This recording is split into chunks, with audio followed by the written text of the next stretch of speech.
Sircilla MLA మాజీ మంత్రి కేటీఆర్ మరోసారి తన దాతృత్వాన్ని చాటుకున్నారు. ఇల్లందుకు చెందిన అన్నపూర్ణమ్మ అనే మహిళ కూతురు చదువుకు ₹1,00,000 ఆర్థిక సాయం అందించారు. ప్రజావాణి కార్యక్రమానికి వెళ్లి తన సమస్య చెప్పుకున్న పరిష్కారం కాలేదని వాపోయారు. సాయం కోసం తెలంగాణ భవన్కు వచ్చిన ఆమెను వర్కింగ్ ప్రెసిడెంట్ కేటీఆర్ బంజారాహిల్స్లోని తన ఇంటికి పిలిపించుకొని సాయం చేశారు. తనకు సాయం చేసినందుకు కేటీఆర్కు అన్నపూర్ణమ్మ ధన్యవాదాలు తెలిపారు. ఎందుకు తిరుగుతున్నావు మనం? నాకు ఏమైంది? ఏడుస్తున్నావు ఎందుకు? నువ్వు ఏడవకు.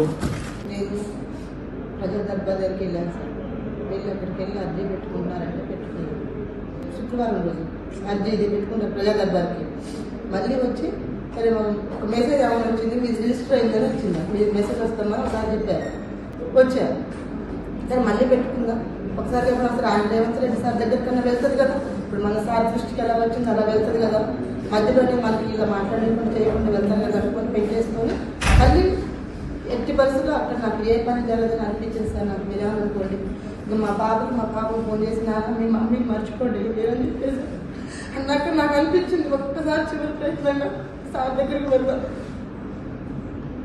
అక్కడ బస్ స్టాండ్లో కూర్చుంటే ఎవరు అన్నారు సార్, అమ్మ ఇంతమందిని కలిసాను అంటున్నావు, అక్కడికి వెళ్ళాను అంటున్నావు, ఒకసారి కేటీఆర్ సార్ని కలిసావా అంటే ఆయనకి చూడటమే తెలియదు మాకు అని అంటే ఏం కదమ్మా వాళ్ళని కాదు ఉంటుంది వెళ్ళిట్లా అని చెప్పి బస్ ఎక్కని చెప్పంటే పంపిస్తే వచ్చాను సార్.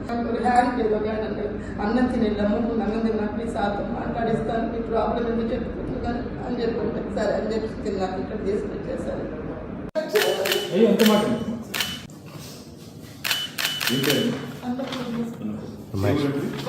కొత్తగూడెం పిల్లలు